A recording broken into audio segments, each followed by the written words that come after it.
Nous abordons à présent les fonctions homogènes. Les fonctions homogènes sont très utiles en économie parce qu'elles vont nous permettre de savoir comment, lorsque je multiplie par exemple des facteurs de production dans une fonction de production par exemple de Cobb-Douglas, lorsque je multiplie des facteurs de production par une certaine constante, est-ce que ma production va être multipliée par cette même constante?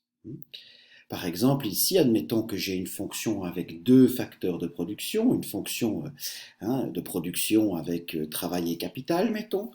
Imaginons que je multiplie le travail et le capital par deux. La question, c'est est-ce que, donc t égale 2, est-ce que la fonction de production elle-même est multipliée par 2 ou par un certain exposant de 2?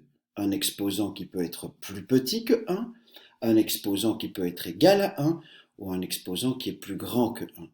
Donc par exemple, lorsque t est égal à 2, ici, eh bien, si j'ai une fonction qui est une fonction homogène, alors à ce moment-là, je sais que lorsque je multiplie mes facteurs de production par 2, eh bien je sais que ma fonction de production va être multipliée par 2 exposants k, où k c'est l'ordre de ma fonction homogène. Donc les fonctions homogènes sont vraiment caractérisées par ce genre d'équation.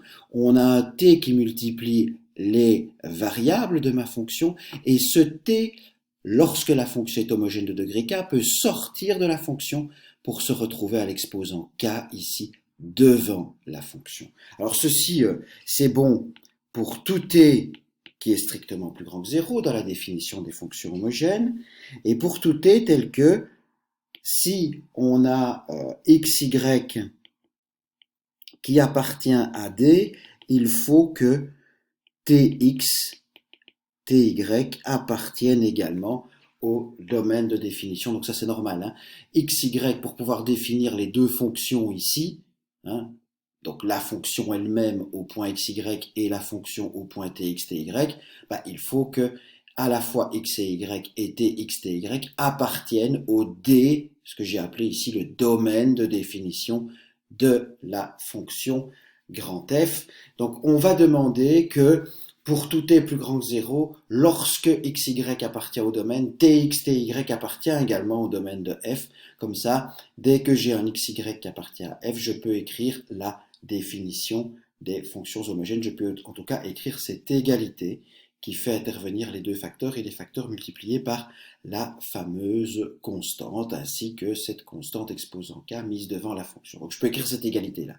Dès que j'ai xy appartient à d et que j'ai une fonction homogène, je peux écrire cette égalité-là puisque tx, ty appartient au domaine également, donc je peux écrire f de tx, ty. Mais donc, voilà, ce qui va être le plus important dans cette définition, nous l'avons compris, c'est bien sûr cette égalité-là qui traduit un phénomène très clair, qui essaie de traduire un phénomène très clair, c'est la manière dont va évoluer, par exemple, une production lorsque les facteurs sont multipliés par une certaine constante.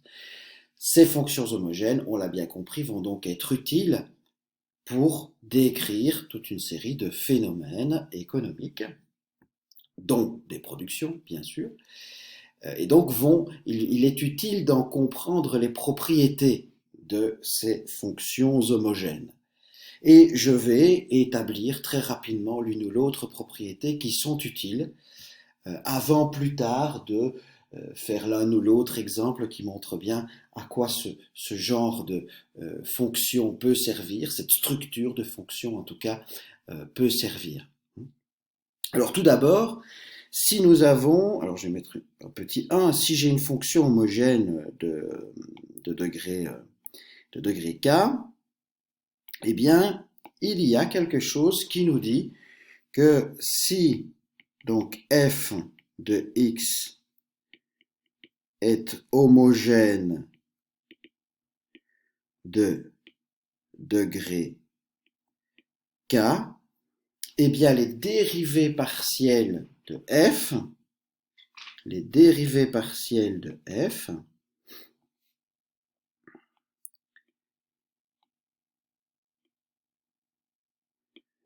et je vais les écrire comme ceci. Je vais écrire f'1 pour la première dérivée partielle, donc la dérivée partielle de f par rapport à la première variable,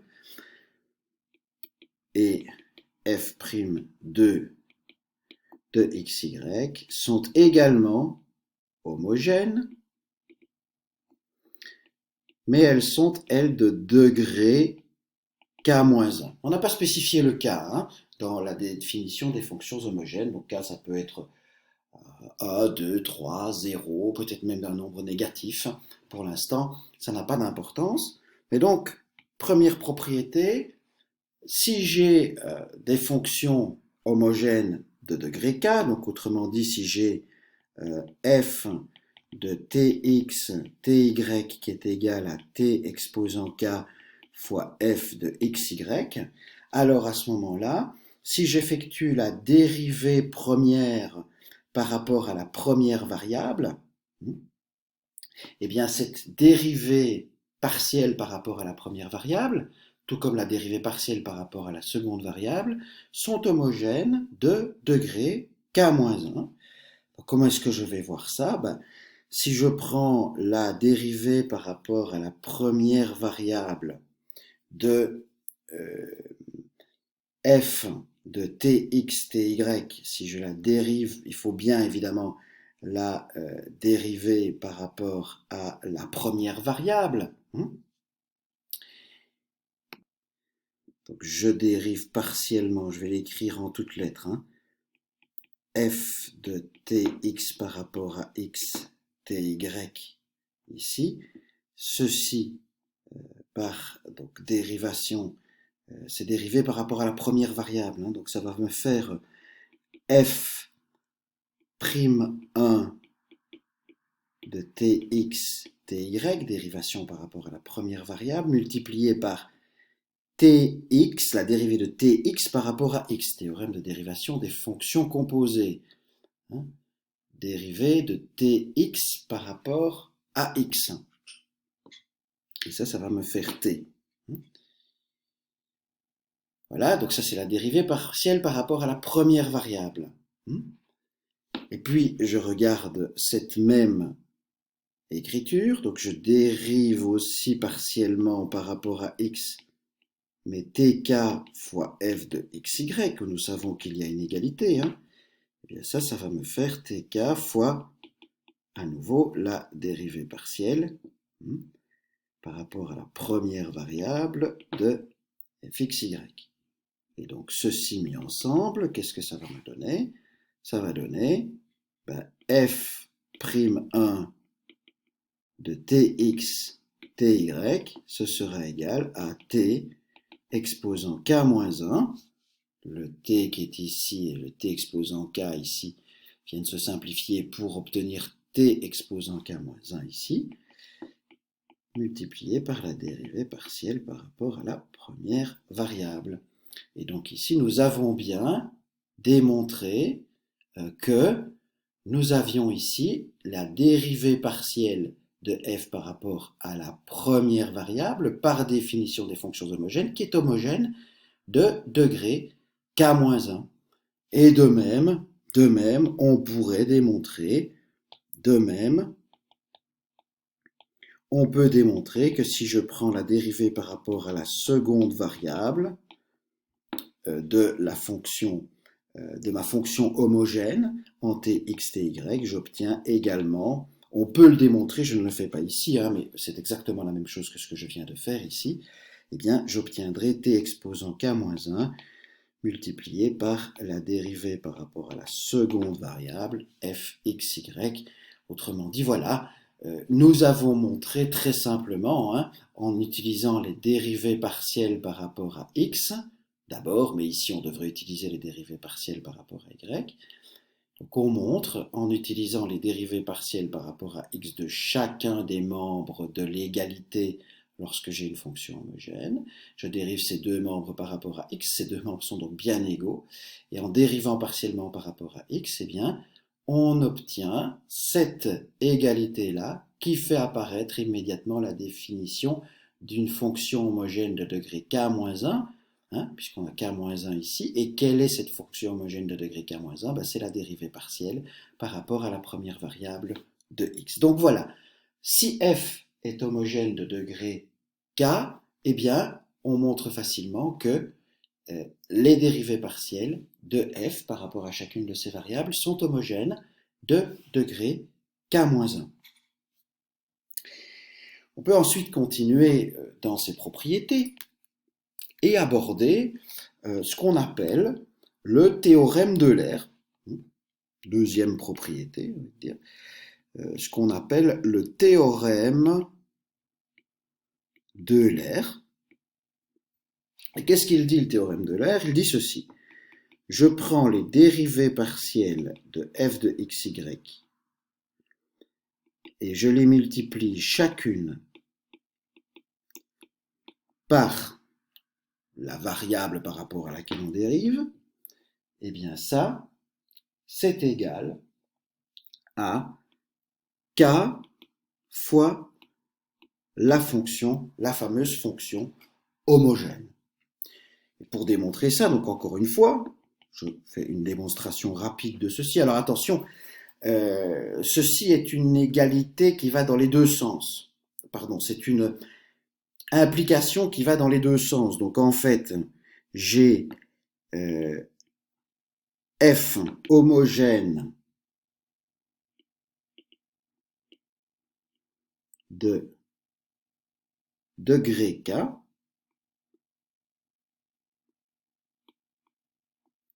si et seulement si on a cette formule-là.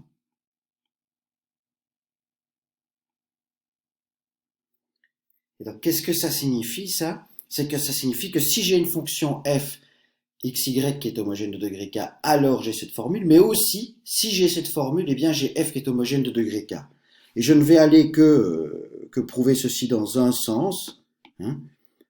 L'autre n'est pas extrêmement compliqué, mais on ne va pas non plus perdre son temps. On va juste essayer de comprendre comment ce genre d'égalité peut être vrai en regardant uniquement la démonstration dans un seul sens, c'est-à-dire si f est homogène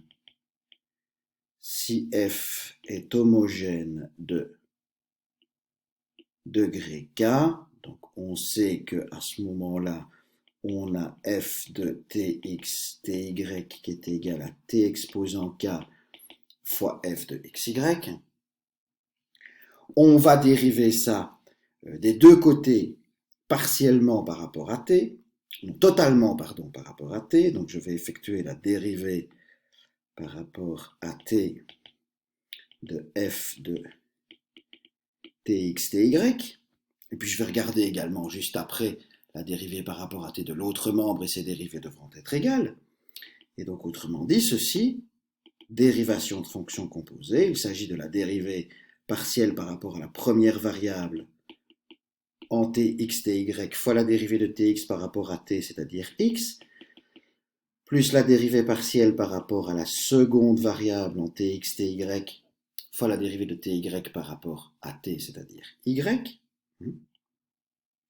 Donc là, vraiment, on a la dérivée par rapport à la première variable qui est une fonction de t. La première variable, c'est tx ici. Donc cette fonction de t, je dois encore la dériver par rapport à t. Donc j'ai tx dérivé par rapport à t, ça me fait x en dérivant, en appliquant réellement la dérivation par rapport à des fonctions composées. Et j'ai la même chose ici pour la dérivée par rapport à la seconde variable. Et bien sûr, dans l'autre sens, j'ai la dérivée par rapport à t de tk fois f de xy. Ceci, ce sera égal à k fois t exposant, donc k fois t exposant k-1 fois f de xy. Je dérive par rapport à t cette quantité-ci. Xy ne dépendent pas de t, donc f de xy est considéré comme une constante, et j'ai donc juste à dériver t exposant k, dériver t exposant k par rapport à t, ça fait k fois t exposant k-1. Voilà. Et donc on a égalité entre ces deux choses. bien sûr, et si je regarde en t égale 1, eh bien j'ai f'1 de xy, t égale 1 partout, plus f'2 de xy, on voit bien que ça va donc nous faire k fois, alors t exposant k-1, si t vaut 1, ben, ce sera toujours 1, multiplié par f de xy, et donc voilà, nous avons ici, là, nous avons bien la forme de ce théorème d'Euler. La forme de ce théorème d'Euler, la voilà, on a exactement retrouvé les deux termes ici par égalité. Alors ce qu'on peut faire pour aller chercher une troisième propriété qui est une extension, si vous voulez, de cette deuxième propriété-là, c'est d'aller appliquer le théorème d'Euler, mais sur chacune des dérivées partielles. Donc ici, j'ai envie de dire ça, je vais appeler ça une troisième propriété. Cette troisième propriété-là, en fin de compte, c'est celle qui va nous dire, regardez, x carré fois, alors, maintenant, x carré fois la dérivée partielle seconde par rapport à la première variable. Je mets 1, 1. Ça, c'est la dérivée seconde par rapport à la première variable. Plus, on a un petit peu comme un produit remarquable, 2xy f1,2'', donc dérivée partielle par rapport à première et seconde variable de xy, plus alors y carré fois la dérivée seconde partielle par rapport à la seconde variable, et bien ça, ce sera égal à k fois k-1 multiplié par ma fonction homogène de degré k. Donc on aura ça si, alors seulement il faut préciser que si les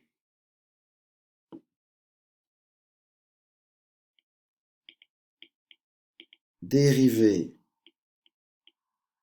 partielles secondes sont toutes continues jusqu'à l'ordre 2. Pourquoi est-ce que je demande ça? Donc je demande que toutes les dérivées partielles jusqu'à l'ordre 2 de f soient continues pour pouvoir utiliser le théorème de Young, c'est-à-dire pour dire que on peut inverser les dérivées partielles par rapport à la première et la seconde variable. Donc si les dérivées partielles secondes, alors bien sûr c'est 2fxy, je ne l'ai pas indiqué ici, mais voilà, c'est 2fxy, sont toutes continues jusqu'à l'ordre 2. Donc ça veut dire f''1, 1, f''2, 2, f''1, 2, f''2, 1 sont toutes continues.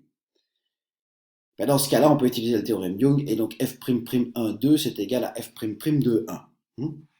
Alors comment est-ce qu'on démontre ça rapidement? Eh bien, ici, on va utiliser, donc encore une fois, ici, c'est vrai si j'ai une fonction homogène de degré k. Si j'ai une fonction homogène de degré k, cette égalité est vraie. Si j'ai une fonction homogène de degré k, alors ceci est vrai. Oui, si j'ai une fonction homogène de degré k, alors pour démontrer ceci, je sais par la propriété numéro 1 que nous venons de voir que on a f'1 qui est homogène de degré k-1.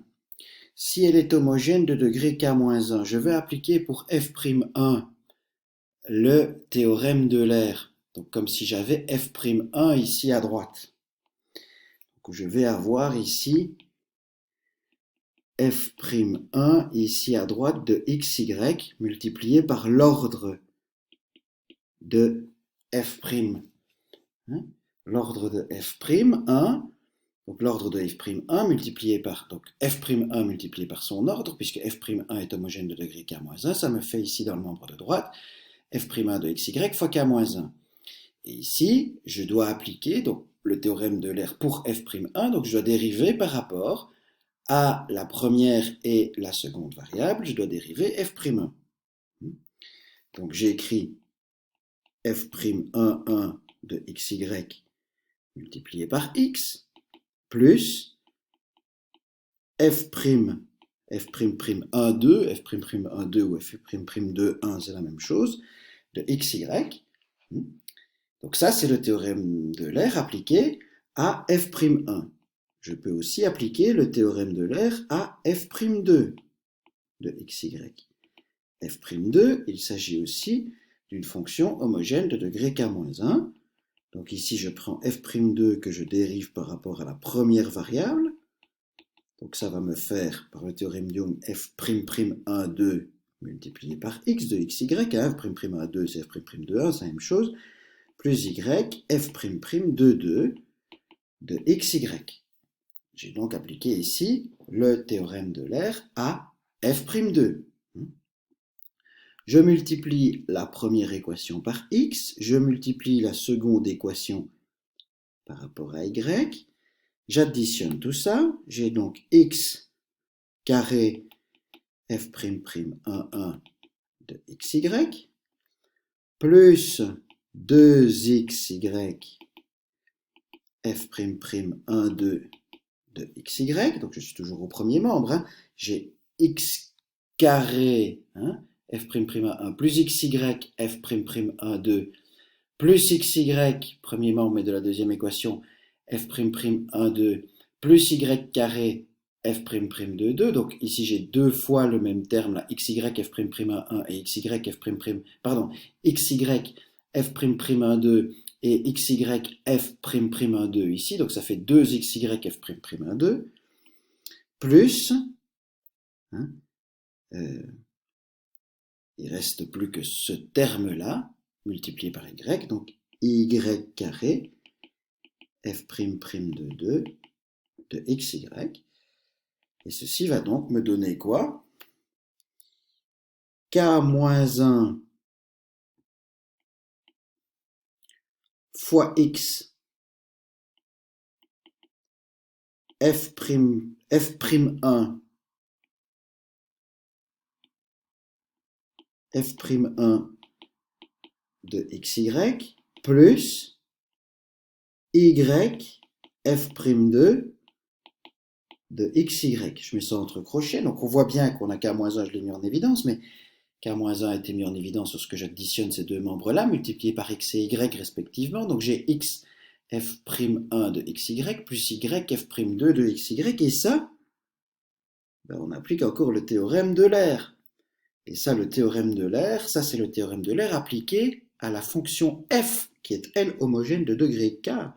Donc ça, par le théorème d'Euler, il s'agit de k fois f de xy. Et donc on obtient bien, ici, x carré f'1 xy plus 2xy f'1 2 de xy plus y carré f'2 2 de xy égale k fois k-1 fois f de xy. Et voilà, démontrer cette troisième propriété. Voilà, et rapidement on va en faire une petite quatrième pour bien savoir manipuler ces fonctions homogènes de degré k. La quatrième, elle est très simple. Je vais prendre une fonction fxy, donc je prends toujours ma fonction fxy qui est homogène de degré k. Fxy est homogène de degré k. Bon, qu'est-ce que ça veut dire? Ça veut dire que f de xy, c'est aussi f de x, y sur x fois x, pour x strictement plus grand que 0. Et donc, qu'est-ce que ça veut dire? Ça veut dire que le x qui se trouve ici, je peux le sortir. Quand x est strictement plus grand que 0, c'est comme s'il jouait le rôle d'un t, du t dans la définition de la fonction homogène, c'est-à-dire qu'il va sortir de la fonction, le t dans la fonction homogène qui se trouve ici. Oui, si on a t qui apparaît dans les deux variables, ici, on a x qui apparaît dans les deux variables, eh bien x peut sortir à l'exposant k, et j'ai donc f de 1 et y sur x. De même, on pourra dire f de xy, c'est égal à f de x sur y fois y de y. Cette fois-ci, on supposera que y est strictement plus grand que 0. Et bien dans ce cas-là, on va avoir yk qui va être mis en évidence, ce n'est pas mis en évidence, mais en tout cas qui par la définition des fonctions homogènes va sortir de f, et il va nous rester f de x divisé par y, et de 1 pour la seconde variable. Voilà donc une propriété très simple, évidemment, cette fois-ci. On peut également sortir les variables elles-mêmes de la fonction f homogène de degré k. Donc voilà, 4 petites propriétés. On a en tête ce théorème d'Euler, qui est en fait une équivalence. Si grand F est homogène de degré k, eh bien nous avons les dérivées partielles, la somme des dérivées partielles multipliées chacune par leur variable qui est égale à grand F fois le degré d'homogénéité, donc K, dans ce théorème d'Euler-là, qu'on peut appliquer aussi aux dérivées partielles premières pour obtenir une deuxième propriété qui a cette forme un petit peu de produit remarquable là, que nous avons vu.